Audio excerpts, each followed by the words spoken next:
मुझे क्या कहना है इस पर, पार्टी जो फैसला करती है। वरुण बहुत ही अच्छे एमपी थे, क्या मालूम क्या भविष्य होगा, जो भी होगा उज्जवल ही होगा।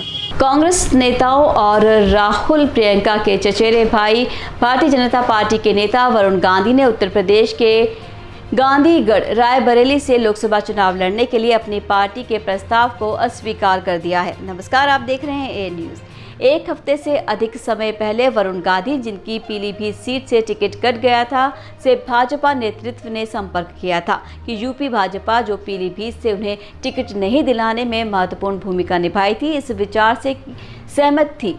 जब उसने संपर्क किया गया तो वरुण गांधी ने सोचने के लिए समय मांगा और हाल ही में उन्होंने इस प्रस्ताव को ये कहते हुए अस्वीकार कर दिया कि वो एक ऐसी चुनावी मैदान में उतरने को इच्छुक नहीं है जो निजी और अस्पष्ट होने के लिए बाध्य है।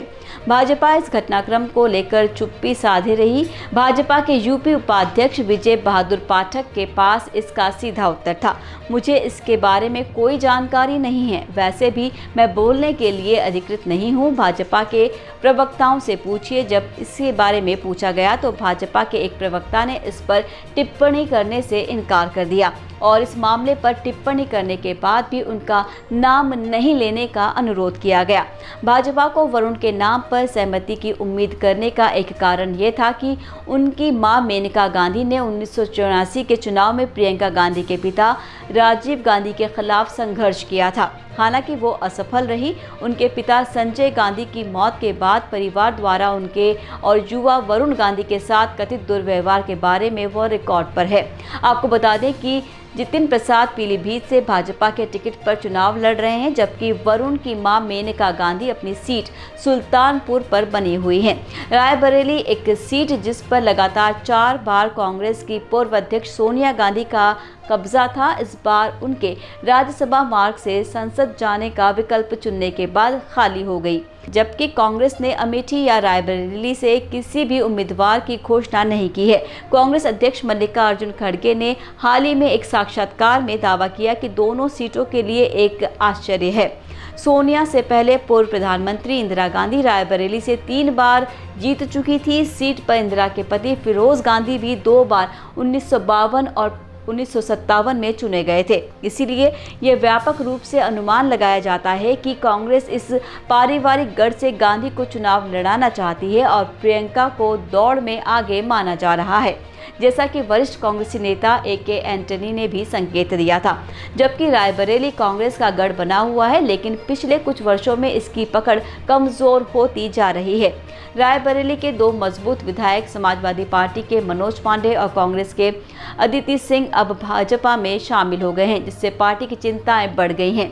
रायबरेली लोकसभा क्षेत्र में लगातार जीत के बावजूद कांग्रेस के वोट शेयर में गिरावट कांग्रेस की चिंता को और अधिक बढ़ाता है। साल 2009 के लोकसभा चुनाव में सोनिया गांधी का वोट शेयर 72% था, जबकि ये साल 2014 में 63 और 19 में 55 हो गया।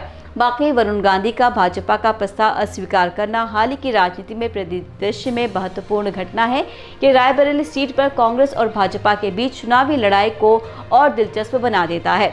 इस सीट पर 1980 से कांग्रेस का कब्जा है। वरुण गांधी के प्रस्ताव को अस्वीकार करने का भाजपा और कांग्रेस दोनों पर प्रभाव पड़ेगा। भाजपा को अब रायबरेली के लिए एक नए उम्मीदवार की तलाश करनी होगी, जबकि कांग्रेस को इस बात से बढ़ावा मिलेगा कि प्रियंका गांधी को सीट से उतारने की संभावनाएं बढ़ गई हैं। बाकी वरुण गांधी का भाजपा का प्रस्ताव अस्वीकार करना कई अलग अलग तरीकों से देखा जा सकता है। कुछ लोगों का तर्क है कि ये उनके चाचा की पार्टी कांग्रेस के प्रति वफादारी का संकेत है, जबकि अन्य लोगों का तर्क है कि ये भाजपा के नेतृत्व के साथ उनके मतभेदों का संकेत है। फिर भी अन्य लोगों का तर्क है कि ये रायबरेली सीट से चुनाव लड़ने की अनिच्छा का एक संकेत है, जिसे भाजपा के लिए जीतना मुश्किल होगा। वैसे यह निश्चित रूप से कहना जल्दबाजी होगी कि वरुण गांधी के निर्णय का चुनावी नतीजों पर क्या प्रभाव पड़ेगा। हालांकि यह रायबरेली सीट पर लड़ाई को और दिलचस्प बनाना निश्चित है। तो इस तरह वरुण गांधी का भाजपा के प्रस्ताव को अस्वीकार करना एक महत्वपूर्ण घटना है, जिसके भारतीय राजनीतिक परिदृश्य पर गंभीर प्रभाव पड़ने का संभावना है। ये कांग्रेस बनाम भाजपा की लड़ाई को तेज करता है, परिवारवाद पर सवाल उठाता है और क्षेत्रीय राजनीति को प्रभावित कर सकता है। तो ये देखना बाकी है कि वरुण गांधी के इस फैसले का दीर्घकालिक प्रभाव क्या होगा। तो ये थी हमारी खास पेशकश। फिलहाल दीजिए विदा।